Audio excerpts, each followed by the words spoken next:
Hello, everyone, and thank you for joining me for episode 135 of the MeepleCore Gaming Podcast. I'm your host, Tim Jennette, the Mental Meeple, and in this episode, I talk about the board games Rome, Windward, Terraforming Mars Ares Expedition. I recap my experiences at Lexicon Gaming Convention 2021, and much more.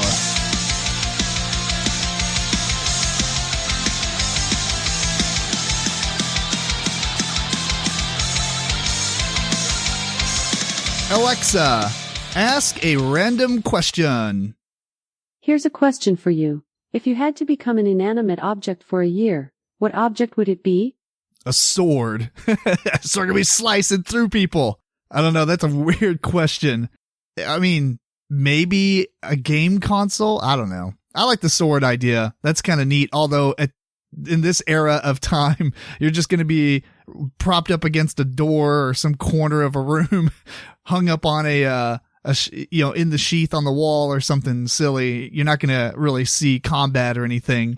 But that would be a cool thing back in the day to see what happens if you're an inanimate object and you're a weapon, right? It's no lack of excitement there. Anyway, that's a fun question. I like that one. Thanks for joining me for the episode 135 of the MeepleCore Gaming Podcast. It's just me this episode. George just got a new job, and he was telling me this over the last weekend, and he's like, I start Monday. So he had like 2 days to prep for it, and he is out this week for the episodes, but he will be back, I believe, on the next episode once he kind of gets everything straightened out with his job. And but I did have a chance to go to Lexicon Gaming Convention in, post-pandemic. So it was very interesting. Everybody was vaccinated at this one. It was required. You did need to show your COVID card, either a picture of it or bring it with you in order to get in. I went up there with Eric, who you know from the podcast, and our buddy Sean, and we met all kinds of people there that we hadn't seen for a couple of years, all our gaming buddies in the con space, right? And so I want to give a shout out to, Jason and Travis and Larry and Mariah and their whole group and everything. It was very cool getting to see everybody again. It's been too long. Need to start going to more conventions. I'm very excited. I won't be at Gen Con, as I said previously, just because it has been pushed back onto my 10-year anniversary that we have literally been planning for like 3 or 4 years now. And there is no way I'm just going to let that take over that time. That's very important to me. And which that's fine. This is a good year to miss Gen Con if you're going to miss one, although it is going to be interesting to see how it pans out for, this Gen Con, just because it's going to be its own little thing. They're going to have pop-up Gen Cons. I believe they're going to have Gen Con online still. It is very much kind of like a post-pandemic con. It's not going to have the same attendance and all that stuff. So it would be cool. I wish I could go, but it's more important to me for what it's, being pushed aside for. I will, however, be at Origins this year, as always, and I'm looking super forward to that. I am ready, absolutely ready to spend 4 days gaming, which I thought it was 5 days, but I guess maybe it's just 4 this year. I don't know. I haven't really put that much look into Origins, which I probably should. But I will be there, so if you're going to be at that one, definitely say hi. Eric will be there as well. I can't remember if George is going to be there. We'll ask him on the next episode. But yeah, should be a lot of fun. Let's start off with Lexicon 2021. Talk about some experiences there. This was the past weekend. This episode is going to go live today. I kind of got pushed back a little bit this week, so it's not being released on Wednesday. It's, Thursday. I am recording it today, which is normally not the case. I usually do it a few days in advance because it's much harder to edit multiple people on the podcast. They're not like hard, but just more time consuming. Anyway, it was the weekend of, the 31st, August 1st, August 2nd. And it was a good time.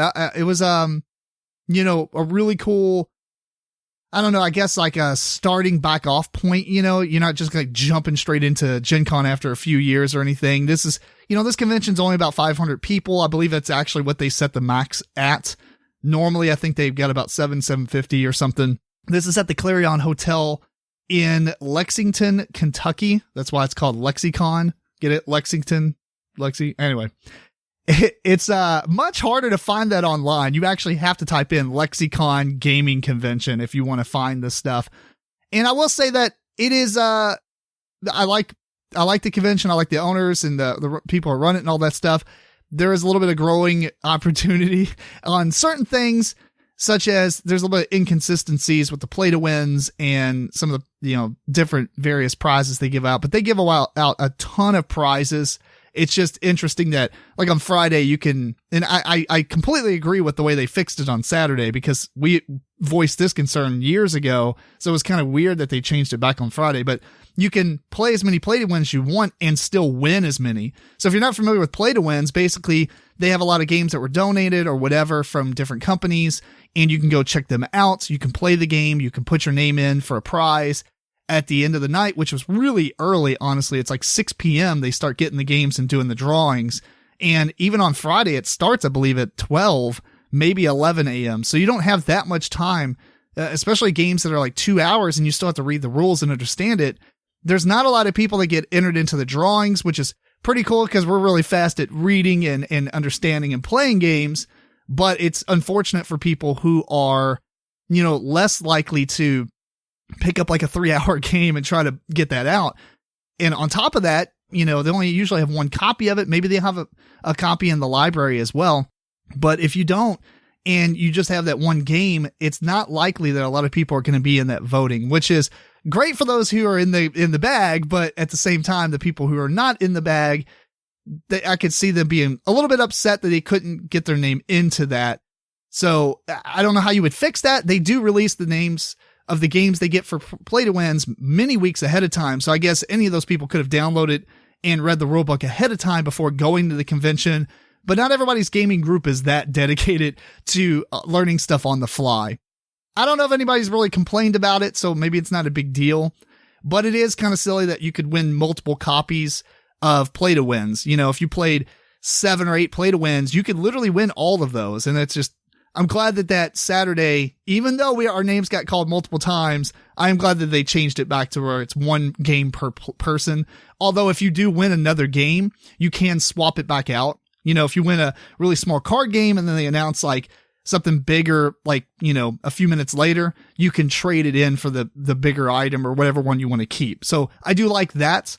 I ended up winning Tiny Epic Dinosaurs, so that was pretty cool. I have all the Tiny Epic games except for 2 now, and that is really exciting because that filled in a gap that I did not have. Very, very cool. I also won Pendulum, but I chose Tiny Epic Dinosaurs because it was the deluxe version, and Pendulum is actually pretty cheap on the internet right now. And I have never played Pendulum. I've heard good things. I've also heard bad things, so who knows? But it is cheaper to buy that one than it is to acquire Tiny Epic Dinosaurs, deluxe / Kickstarter version. So anyway, let's talk about some of the games that I played there. Not all of them I'm going to mention, but I'll mention some. We played Between Two Castles and Mad King Ludwig, which I thought was pretty fun. I actually do like it better than Between Two Castles, although Between Two Castles is much easier. This is a little bit more gamified for more experienced gamers. It's still a light game and easy to play, but there is a lot more going on scoring wise and stuff to consider than Between Two Castles. So that was pretty fun. We played the Goonies Never Say Die. That is kind of neat. That is very Hero Quest to me. I know it sounds weird. I mean, it's just a dungeon crawler, right? But it does have that feel of Hero Quest where as the party is moving through this dungeon or whatever it is, the underground caves, that the GM of the game, they actually call him a GM, they will unveil like secret passages and put pieces on the board and stuff. Very Hero Quest where, I guess maybe Descent and type of things like that, but it's a very light game. And I'm not entirely sure that I would purchase this one, although I don't mind playing it. I just feel like once you go through the scenarios, I didn't see the rule book, but it looks like maybe 9 or 10 scenarios. Once you kind of burn through those, you're done. Like I don't see a need to replay the scenarios, but there is some cool things going on. Like as you get further in, there's these treasure chests that you always have to roll searches on. And if you get so many searches on it, successes, then the GM might actually be like in the book, okay, you discovered a hidden passage behind it as you're searching through this treasure pile or whatever. And that was a pretty cool experience because, you don't just have to say, like in HeroScape or Hero Quest or something, you're like, I'm just going to search and hopefully this room has a secret passage. Okay, it doesn't. Let's move on. This is like, you have no idea where the hidden passages are or anything like that, but there is something in that room that's going to make you roll anyway. And if you just happen to roll a lot of successes, then you'll discover new stuff. So pretty cool. If you like the Goonies, obviously check it out. Very, very nostalgia all over the place, even with the items that they have and stuff. Ah, man, it was a good time. We also tried out Dominaire. I don't know how it's actually pronounced. This is the one, the Love Letter Kingdom. I believe it's AEG Games. And it is a massive game of area control that felt way longer than it needed to be.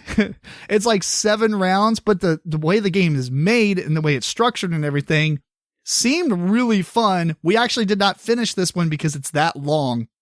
I'm totally okay with long games, but it was going rather long and it was already like 9:30. And that's when, our friend James came up and met us. So we had to split on that one. Although I really do want to get that one back to the table and try it out in full. The only my big concern about it is you don't score anything to the very end. And so it's like watching an eBay auction for 2 weeks. And at the last 5 seconds, somebody snipes all your area control away from you and you get nothing in the end. So I'm not 100% sold if I'll like the game after finishing the game, but I do like what you're doing throughout the game because you get these cards and they have guys and they have special abilities, but they can only be activated on certain rounds, like 1, 3, 5 or something. There's only 7 rounds to the game. And the higher the round number of action, the better or crazier the ability is. So it's got a lot of really cool stuff going on. It's just that, I don't know. I don't like games that are super long and there's only one chance to get stuff at the very end. It's not like you're accumulating things throughout the game point wise, because all that can be taken away in the very last minute. Anyway, I'm going to withhold all judgment though, until I actually finish a game of that. We played a little trick taking game called Yokai Septet.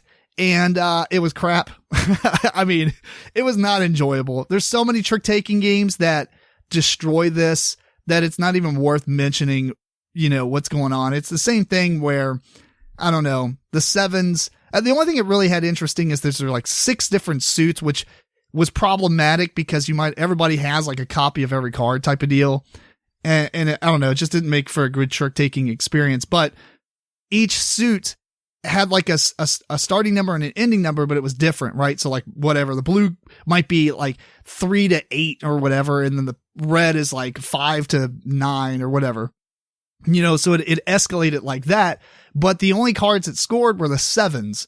And so depending on what suit's being played, the 7 might be the high number or low number or one in the middle.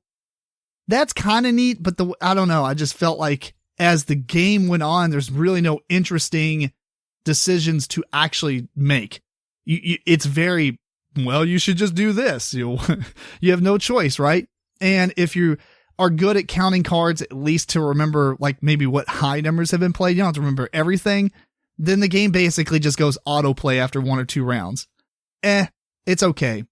And I didn't like the way that it ends either, because if you win tricks that have 7s in them, you get points. But if you win too many tricks, you lose all your points in the opponent's score. It's a team game, 2-on-2. I don't know. I'm not a big fan of it. We're going to try it again because Eric did win this. So we'll see. We tried out some other things. We also got to play Hues and Cues in person. We've only actually played this on Tabletop Simulator.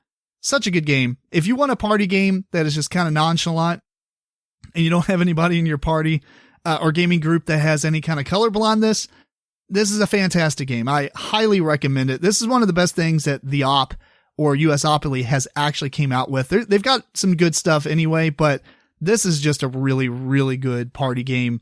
If you like games like Concept and stuff like that, or maybe like Terra or Fauna, or I think there's one called America, it reminds me of a lot like with those because of the scoring method. Basically, you get a card and it has 4 colors and you have to say like one word, like, I don't know, maybe I'll say blood. And so you look at this board and it's just a bunch of hues of colors. And you're like, well, that one looks like blood, but the one next to it looks like it as well. Right. And so everybody takes a piece and puts it on the table and on those spaces, on one space or one player piece per space. And then it goes in a cycle. And then the cue giver gives out a second clue, but uses 2 words. So you can't say anything like colors or darker or lighter, but I might say coagulated mixture. I don't know.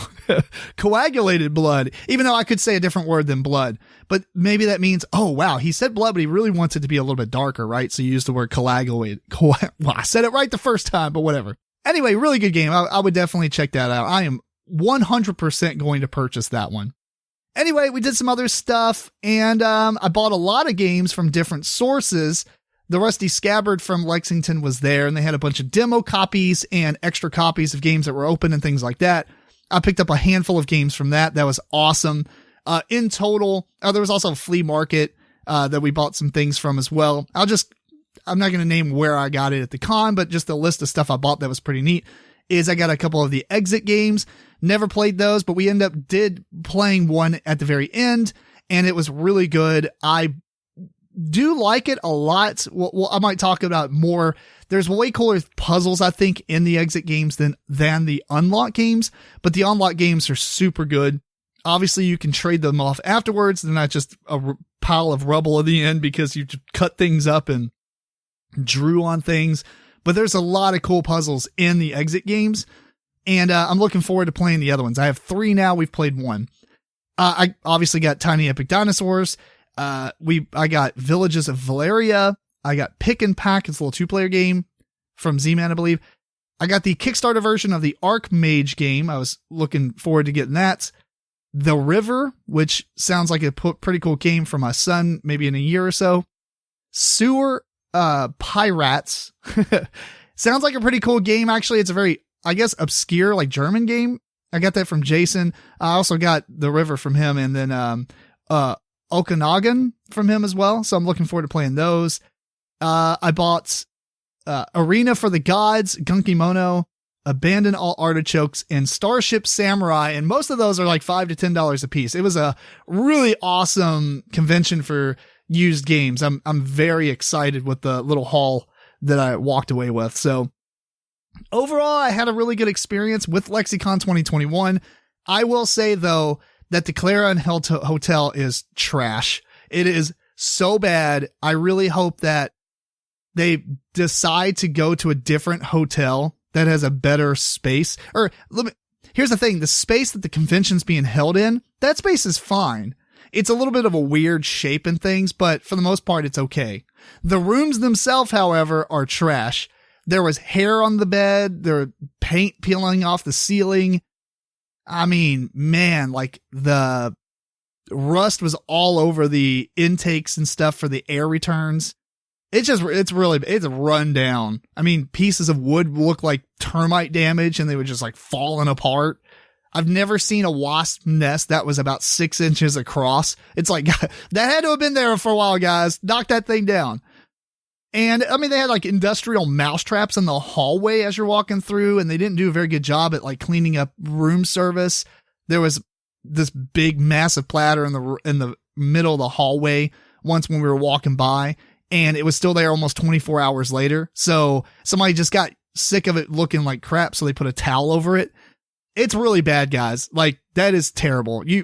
I don't know what to do, but I'm just voicing my opinion. I would absolutely never stay there again. Even with future Lexicons, I will probably stay at a different hotel and drive up to Lexicon. Now, that's not a dig against Lexicon. That's a dig against the hotel. But the hotel block is part of Lexicon, and I feel like they need to... The other thing is, it is absolutely not worth the money.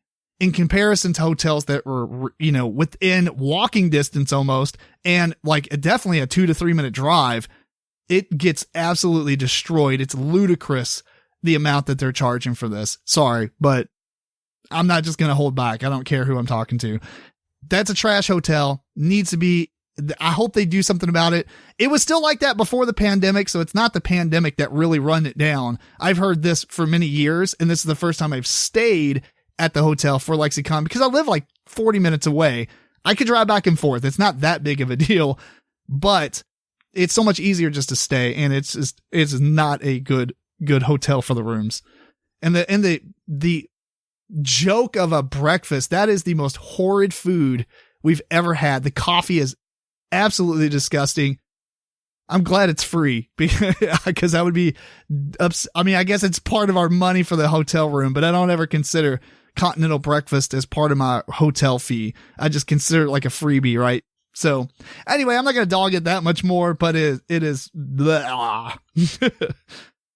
Anyway, I've been playing some Final Fantasy 14 as well. Man, that game is super good. I am very much liking it. It definitely feels like a single player Final Fantasy game with a MMO element there as you're going through the quest and everything. Really, really awesome. I highly recommend it if you like MMOs. It's a little bit dated on the graphics and stuff, but I don't really care about that. But it is something to tell a lot of people because a lot of people are shallow when it comes to graphics and everything. But okay, well, anyway, we got 3 games that I'm going to talk about on this episode. And before we do that, just check out MeepleCore.com. Check out that Humble Bundle partner link in the orange and help support the show. Anything you get on there, we get a little bit of a kickback. So, and it's such a great site for charities and helping out publishers and stuff, especially if you like indie games, although they do have a bunch of AAA titles. Usually, those are purchased separately. So check it out, MeepleCore.com. Click that Humble Bundle partner link. And the 3 games I've got for you on this episode is Rome, Windward, Terraforming Mars Ares Expedition. So first up, we have a game called Rome, and this is basically an abstract game where you seek out and awaken the sleepwalking residents of Arzium. There is no theme, but we'll go with that. It is a 2 to 4 player game, takes about 30 to 45 minutes. Designer and artist is Ryan Lockett. Publisher is Red Raven Games. And basically this game is, like I said, an abstract game where you have a grid of cards in the middle. There's 6 cards. Each one has 6 spaces. So you effectively make a 6x9 grid of squares. And if you picture yourself sitting at a card table and those cards are in the middle, each player is going to sit on one edge of the card table. And so your character cards all have patterns on them that you can play. You flip a character card down and you play a pattern. Think like Tetris pieces, right? Except you're not playing an actual like polyomino. You're just putting out a little L of your control markers on these different spaces. The difference is you have to place them accordance to your perspective of the board. So everybody has the same 3 patterns they start with. But if you're sitting to the left of me, you're going to be putting out a different rotation of those patterns than I am because you cannot rotate them. You cannot flip them. They have to be exact of what you have. When you place those out, if you place them on spaces that have gold coins, you'll get those gold coins. Those are used for 2 different reasons. If a card ends up being filled up with all 6 spaces, then whoever has the most control points or control tokens on it will win that card. And that becomes not only victory points at the end of the game, but it goes face up in front of them as a character as well that has a new pattern. You also will use the point, if there's a tie for who wins it, then you go into like a bidding thing with money. You can also use money to purchase these equipment cards that are off to the side. That will give you single-use powers. Well, they're not single-use. You flip them face down, and you'll get them back when you flip all your character cards back up. Because the game will keep going, you'll replace those cards in the middle as they're won and things like that. And it'll keep going until one player has 10 character cards. And again, you start with 3, so you only need 7. And then you'll play to the end of the round. You count up victory points from the cards you've collected plus the equipment cards you've purchased. And then whoever has the most is the winner. The last thing I'll mention is if you start your turn and you have no character cards face up, all your stuff goes back up, but you can spend money to do that prematurely. So if you have like 5 character cards and 2 of them are face up, but you don't really want to use those right now, or there's one specifically you want to use, you can spend $1 per face up character to flip all your stuff back up rather than just waiting until all of them are face down. Some of those equipment cards will allow you to do stuff like, take over an opponent's piece on a space, or there's some of the patterns that have an optional dotted square, and that costs $2 to place a piece there, but then you can use that equipment card to cover that. There's another one that will allow you to flip up one of your character cards. There's a lot of cool stuff with that. So that's pretty much the game. It's a very simple game, and I like that. There is no theme to this, although it has, some cool theme and art and everything. But the theme is basically just, here's an abstract game with a theme, basically. And I'm okay with that, but some people may not be. I like what's going on, and I really like the whole idea of putting patterns out there, but you spent that card, so you have to kind of wait and plan out what's going on. It is kind of a reactionary, because if you're playing a 4-player game, there's 3 other players who are going to throw things out there before it's your turn. And so you can plan on one thing, but then maybe people will take those spaces, and you can always put your pattern down. It's not like they stop you from placing there. It's just, they'll stop you from placing like 2 of the 4 pieces you're placing out, right? It's neat that way, but it is very, just wait till your turn and then start thinking. Or maybe the person before you, you're like, okay, well, if he doesn't do this, then I'm going to do this. And then they end up going in somewhere where you can snipe that card off of them, right? Because, maybe that they have 2 pieces on it. Somebody else has 1 piece, and you have the pattern to fill up the rest of the 3, and that would put you in the majority. So there's some pretty cool things to do. One of the only issues I have with, I haven't played it enough to realize if this is an actual problem, but all the equipment cards are 1 to 3 victory points. And it seems like all the actual cards that you play in the middle are the same. And so you could actually just go for a lot of gold spaces on the board, possibly win some characters, and then still score a lot of points just from your equipment. And I think that takes away the focus from the actual cards in the middle.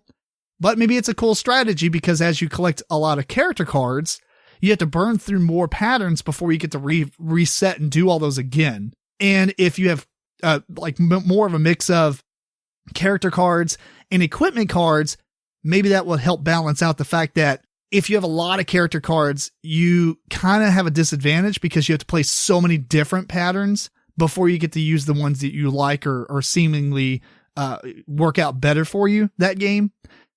It's kind of interesting. I like it. I will probably end up purchasing this one.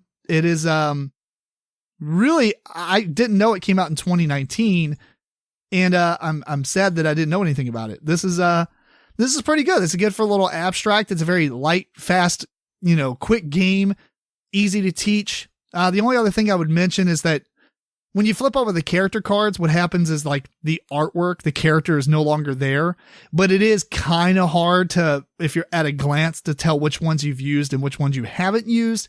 It would have been cooler if the artwork was a little bit lightened or like darkened or something on the ones you've used, rather than just removing the character art from it. That could have just been me. I don't know if anybody else has those problems, but really good game. I think it's pretty nice. So check that out. That is Rome by Red Raven Games. So the next game I'm talking about is Windward. This is published by PlayMonster. It doesn't have a designer, obviously, ironically, but I think on Board Game Geek, they just didn't fill it out.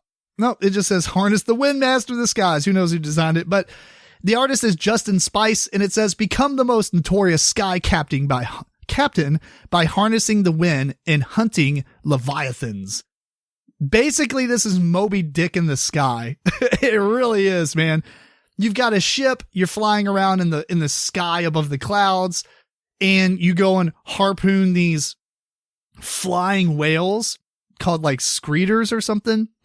And then you put them on your ship, you process them into like teeth or whatever, and you take them back to the middle of the board and turn them in for victory points. First person to get 15 victory points or more, I think, at least in the base game, wins, or it triggers the end of the game. Everybody else gets one more turn, and then whoever has the most wins.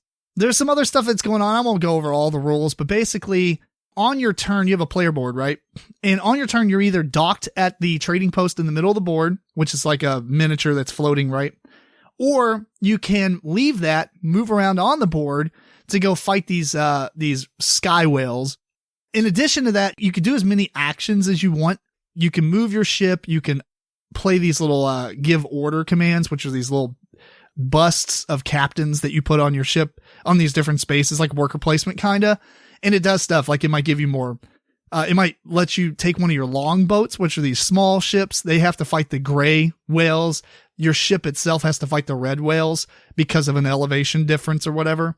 You can deploy those. You can move them around. You can shoot things, and you have to get next to them to do so. Combat's pretty simple. It's basically you generate a number of dice. So your ship has a number of strength, and strength equals how many dice you're going to roll. Each die is a result of 0, 1, 2, or 3, I believe. Actually, I don't even know if it has a 0. It just might be 1, 2, or 3. And you also can play cards to add hits or dice to the result. Then the player to your left is going to roll for the bad guys in the game, or the whales or whatever. You can also fight each other, but that doesn't seem to happen much. But when you roll, you count up all your hits, and then the bad guy counts all of his hits. And if you exceed it, you win. You grab that whale basically on your ship, or if it's a longboat, you take the whale off the stand and put it in its space, and you have to kind of drag it from space over to your ship to put it in your storage or hold. There's another action. You can process these things to basically make them teeth, because you can only hold one of each of those bodies on your ship. You have to process them, and then you'll go back to the trading post to turn them in. While you're at the trading post, there's other things you can do. You can actually gather equipment cards into your hand, and those will, like I said, give you the ability to add more dice or hits to your combat rolls, or maybe allow you to change the wind direction, because there is a wind direction, which is one of the really cool things. Is the miniature in the middle, the little trading post has a flag, and you point it towards one of the 6 directions. The game board is basically this giant circle. It kind of looks like a planet with hexagons everywhere, and it's like pie shapes that you kind of fit into, make this big circle. And the trading post goes in the very center space. So you always know which way the wind's blowing, and you can't go in against the wind, but you can kind of do what's called tacking, I guess, which I believe is a ship term, where you can zigzag with the wind. You're kind of going against the wind, but you still get a little bit of movement that way. And yeah, I mean, there's not a whole lot more to this game. There's a lot of rules, but it just kind of makes sense if that, makes sense, I guess. So let's just go ahead and dive into what I thought about the game, though. I was very excited to play this one. Let's start off with that. It's a really cool theme. I like the art. I like the presentation with all the miniatures on these, see-through sticks that they're kind of floating around. So it has this presence that you're floating these ships around and shooting these sky whales and stuff. But the gameplay to me was mixture. I really like what's going on, but at the same time, I almost don't like certain things as well. The first thing is, some of this could be attributed to the rulebook that is garbage. It is so bad. There's no reason that it could be this bad. Stuff's not answered. Things are in just random places. I had to look many times just to see how many points you get for processing the whales with their teeth and everything when you turn them in. And it happens to be like almost like it's talking about, here's some things about the game, and it's there, not actually in when you go to trading post, or, how to score at the very end or anything. It is just in a weird place. It's just not intuitive of a rulebook to go back and look at, even though it's not that many pages, which is concerning to me. Basically there's, 8 or 10 pages worth of rules. The game has a co-op and a solo play, but I'm not talking about any of that. For the most part, it's just really bad laid out, I think, is the biggest problem with the rulebook. Either way, though, the gameplay, there's only a couple of things I was kind of meh about. One, it's a pickup and delivery game at the true center of it, right? There's combat, you can fight each other, but if you don't have aggressive players, that's not going to happen. So you're basically playing a solo game, and it's very, very minor times when people can get in your way or anything like that, unless it's incredibly intentional, usually near the end of the game. There are these item decks that are kind of split up in the 3 item piles. They're face up. You just shuffle the deck and flip it over to 3 piles, right? On your turn, you actually can do an ability, like a give order command, to draw more of those action cards into your hand. But here's the thing. You draw from the ones that are available. So if somebody else has already gone there, they're going to take all kinds of good stuff. And I don't feel like the cards are very equal. Like, one of them will give you +2 hits or whatever, but another one gives you +2 hits, but only during defense. I don't know why the first one seems way better than the second one. There's cards that will allow you to change the wind direction, but it's so situational that what ends up happening is somebody goes to port, takes a bunch of these item cards, and leaves like a bunch of wind directions on top. So now when you go, it would be fine if you could do an action to kind of burn those cards off, but you can't. And you can't go above your hand size, which I believe is 5, unless you get one of the crew members that you can upgrade, then you have 6, but you can't draw past that. So like you fill up your hand with this crap and the game requires you to play the cards. You can't discard them for no reason or sell them or anything like that. So you actually have to then go out and use the cards to clear your hand.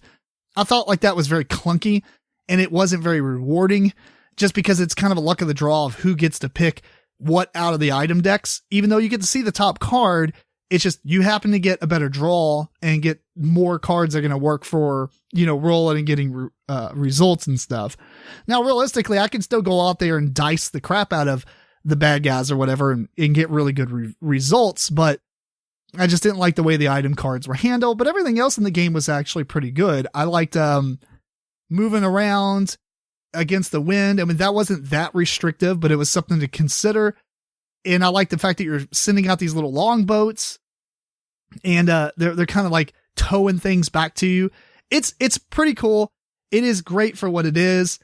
Again, the presence is just amazing. Just looking at it is super good. I might end up picking this one up. This was the Kickstarter edition, and I'm not sure if it's necessary to have the Kickstarter edition. There's some things, because, if you just paint the miniatures, that takes care of most of the Kickstarter stuff right there.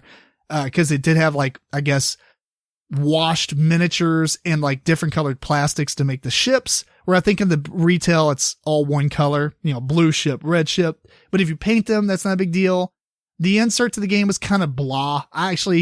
It's a nice done insert. It's kind of like velvet coated or something. So it feels like fuzzy and everything, but I didn't like the insert at all. I feel like it was too hard to put things back in, but when they're there, it's nice. It's just, I don't know.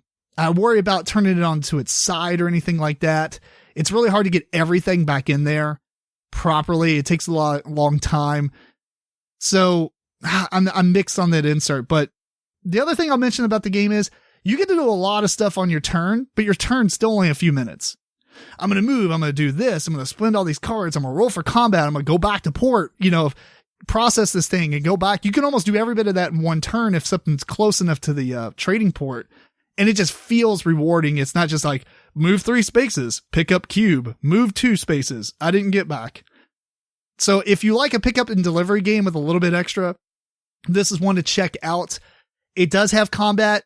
It's pretty easy to avoid any of the combat, but it's also seemingly like it would be very annoying if you don't like player versus player stuff, because you get set back pretty well and you can kind of take the items and stuff from the player's ship as you attack them and win. And that would be super frustrating. So I don't know, maybe a truce. If you have a truce and everybody doesn't attack, then it just becomes a massive race. And it seems to have a lot more luck involved in the game at that point, but it's a fine line. But either way, check it out. I think it's worth at least looking at. That is Windward by PlayMonster. And the last game I'm going to talk about in this episode is Terraforming Mars Ares Expedition. Return to Mars and terraform it once again, this time using only cards. I mean, if you already terraformed it, okay, whatever. Anyway, this is a 1 to 4 player game, 45 to 60 minutes. This is again published by Fricks Games and Stronghold Games. Designer is Sidney Engelstein, Jacob Frixelius, Nick Little, and there's a bunch of artists, but I'll name them off anyway.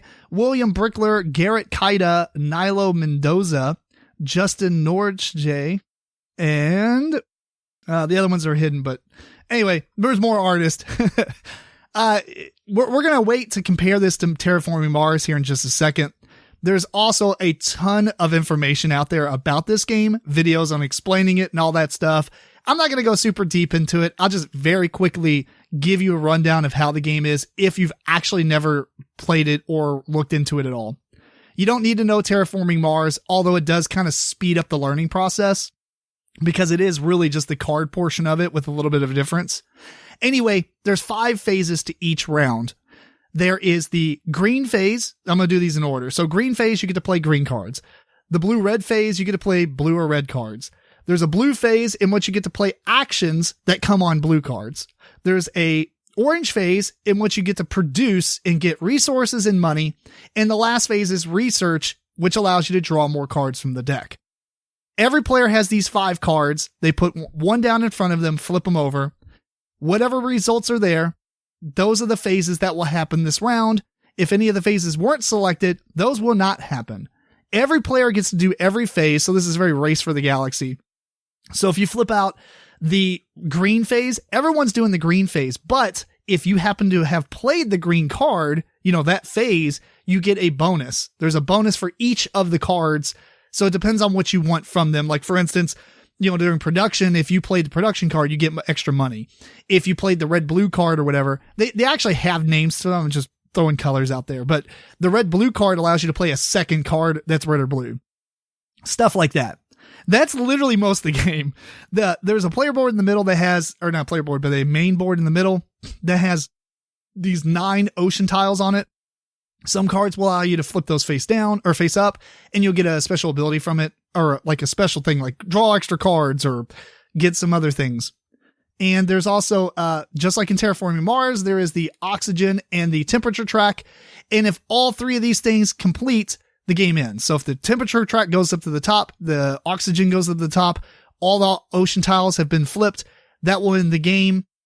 You'll count up your terraforming rating, which is going up as you're playing the game because it's tied to how much money you get during the production phase as well. And then all your cards will have victory points on them. Some of the cards, as you play them, will allow you to put animal tokens on them. That will, the card tells you how many that scores. So maybe it's like a point per 2 or point per 1, depending on how rare it is to be able to put tokens on it. There's other things that will give you points, and that's it. I mean, you're really playing cards, and the cards are kind of like an engine or a tableau. They'll have icons on them, and, if you play a new card, it might say, this is cheaper, or you get a discount for playing any cards with this brown icon on it, things like that. It's a very simple game, honestly. And with that being said, if you want to play Terraforming Mars, but you're worried that it's super long, this is a good alternative. Just to throw that out there, I think I actually do like this one better than the base game of Terraforming Mars, but Terraforming Mars' expansions are way better than this game in total. And I know that's quite, hard to compare a game with an expansion to another base game, but this is, I think, an exception because both of them are Terraforming Mars games. And this Ares Expedition essentially just lifted the entire card mechanism or card tableau building thing from Terraforming Mars, which they did a fantastic job with the art on the cards, the card frames and everything, because I did not like that in Terraforming Mars. It's just very cluttered and things are everywhere. It didn't seem like it had a good flow. These cards really do look nice. The card, graphic arts / frame to the card where everything is laid out on the card. Very clear to understand. Way clearer than Terraforming Mars, honestly. So I do like that. I really like this game, actually, but I like the kind of the engine building. I like the fact that I've not played it less than 4 players. So maybe with less players, it's not as fun. I don't know. I mean, you still play the game, you just do less of the phases each round because most of the time you're at least doing 2 or 3 of the phases on a 4-player game. It's very likely that everybody picks the same card. And as a matter of fact, as you play a card, it goes on cooldown for 1 turn. So you can't play the same phase card twice in a row. So I can't play production twice in a row, even though you can. And so production can happen every single turn. It's just that the same player can't play the production card twice in a row or whatever card twice in a row. Yeah, really very, very good. It's getting well-deserved love. We played the Kickstarter of the copy of the game. So the player boards are dual, layered. So when you put your cubes there, everything kind of stays in place. I can see that being the exact same issue that the original Terraforming Mars had, where, you accidentally bump your stuff. You're like, what was this stuff on? However, all the cards are in your tableau, so it's easy just to recount. It's just annoying if you had to. But you can, I believe, use the same boards effectively from the Turmoil expansion, I believe, of Terraforming Mars if you had it, or any of the 3D printed stuff, or any of the inset boards that you had from Terraforming Mars, you can use in this game. Although 2 of the resources do work a little bit differently, but just for calculating what you have and what your production is each time, you could use that stuff. It's not a big deal. Although you can just use the stuff that comes with it. It's not that big of a deal. Like I said, if you bump it, you can always recalculate stuff pretty quickly. And it happens a lot. So like you probably already know what your money production is anyway, even if you bump the board. So very, very good addition to Terraforming Mars. This is a really, I had this in my hand at Target one day and I was like, maybe I'll play it first or whatever. Kind of regretting that. I wish I would have just bought it, but maybe this gives me an opportunity to track down a Kickstarter version of it.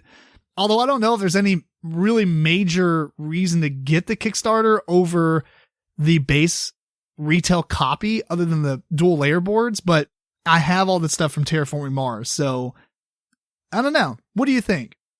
Text me at, any of our social media, hit me up at MeepleCore@gmail.com. Tell me the differences or whatever. Maybe I'll be persuaded, but I think the retail copy is probably just fine. Anyway, that is a very good game. Check it out. Terraforming Mars Ares Expedition. And with that being said, we're at the end of the episode. I hope you had fun with just listening to my voice. I always like to have somebody else on here, but it worked out. Next week, I believe George will be on. We have a couple of guests lined up that are coming soon, so that's going to be very exciting. And I guess I'm going to wrap this episode up. So I want to thank you for tuning into episode 135 of the MeepleCore Gaming Podcast. This episode was recorded on August 5th, 2021. Please send your questions and comments to MeepleCore@gmail.com. Follow MeepleCore on Twitter, Facebook, Instagram, and check out the video versions of the show on YouTube.com/MeepleCore. And until next time, this is Tim Jennette, the Middle Meeple. Keep on rocking and rolling dice.